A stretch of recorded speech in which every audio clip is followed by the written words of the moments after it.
ఒక hostel warden సంభాషణ తెలంగాణలో బాగా వైరల్ అవుతోంది. సంగారెడ్డి జిల్లా సిర్గాపూర్లోని సాంఘిక సంక్షేమ బాలుర వసతి గృహం వార్డెన్ కిషన్ నాయక్ విచక్షణ మరిచి చేసినటువంటి వ్యాఖ్యలు. వాస్తవంగా వార్డెన్ కిషన్ నాయక్ తీరుతో విసిగిపోయిన అందులో హాస్టల్లో ఉన్నటువంటి స్టూడెంట్స్ మొన్న గురువారం రాత్రి రోడ్డు మీద బైఠాయించారు.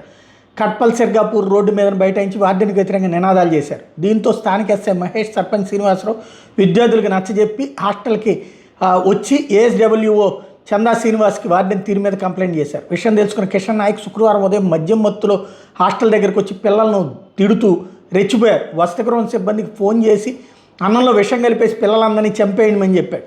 ఈ ఫోన్ సంభాషణ అంతా రికార్డ్ అయింది. దీంతో బయటికి రావడంతో ఇప్పుడు కలెక్టర్ ఈ అంశం మీద తీవ్రమైనటువంటి ఆగ్రహం వ్యక్తం చేశారు. చర్యలు తీసుకున్నారు. నా మీదనే ఫిర్యాదు చేస్తారు, వాళ్ళకి అన్నం విషయంలో కలిపేయండి హుకుం జారీ చేసినటువంటి ఆయన మీదన ఇప్పుడు సస్పెండ్ చేస్తూ ఆదేశాలు జారీ చేశారు.